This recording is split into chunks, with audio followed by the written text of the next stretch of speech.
What if the issue is not your resume, but your cover letter? Many times I see job application with a lot of issues in their cover letter, even though the resume is perfect. So how should a perfect cover letter be written? And what are the most common mistakes that we should avoid, or the key elements that should be there? Hey guys, I'm Dr. Claudia De Luca, an expert in professional and personal development, a professor at university, an author and speaker.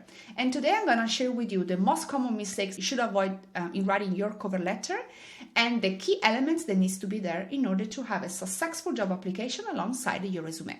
So let's start from the most important information that needs to be there.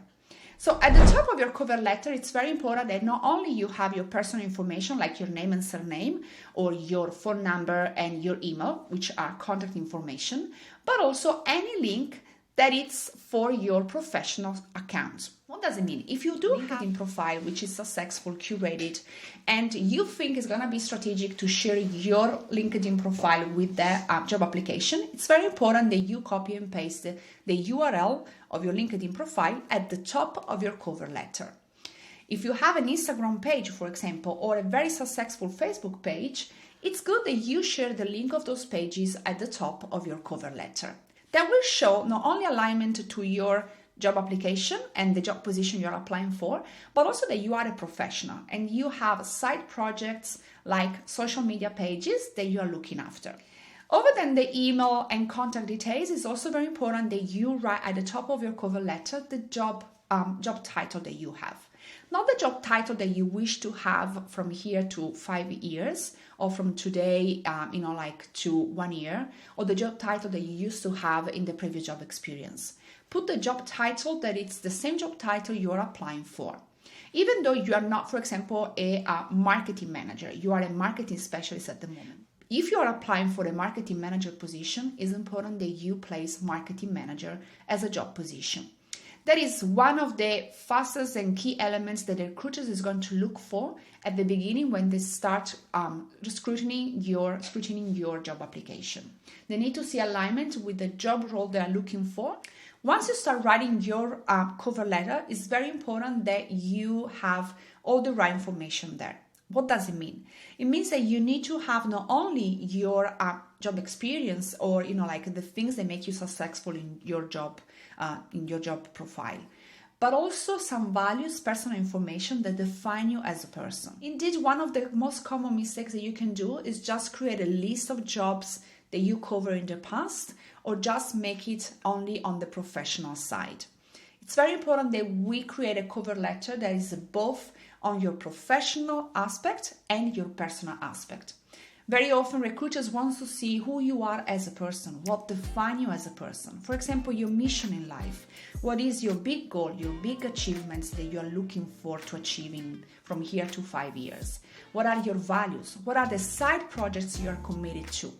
And not only the things that you are doing in relation to the job application. It's very important, and here we start to list the common mistakes that we should avoid, that we keep it in 1 or 2 pages maximum. Sometimes in the job application it's listed how long the cover letter should be or the maximum limit for the cover letter. Sometimes they say no more than 500 words or 300 words, 1 page maximum.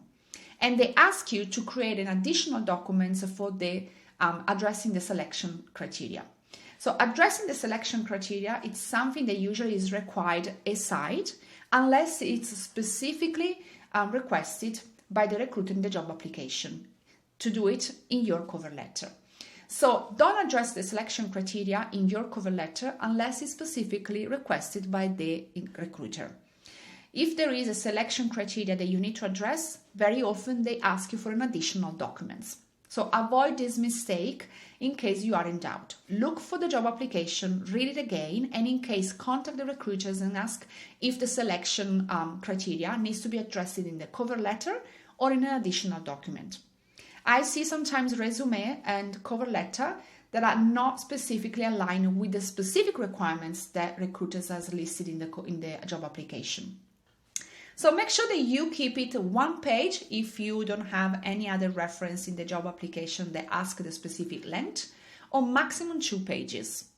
And preferably half of the second page, not the full second page.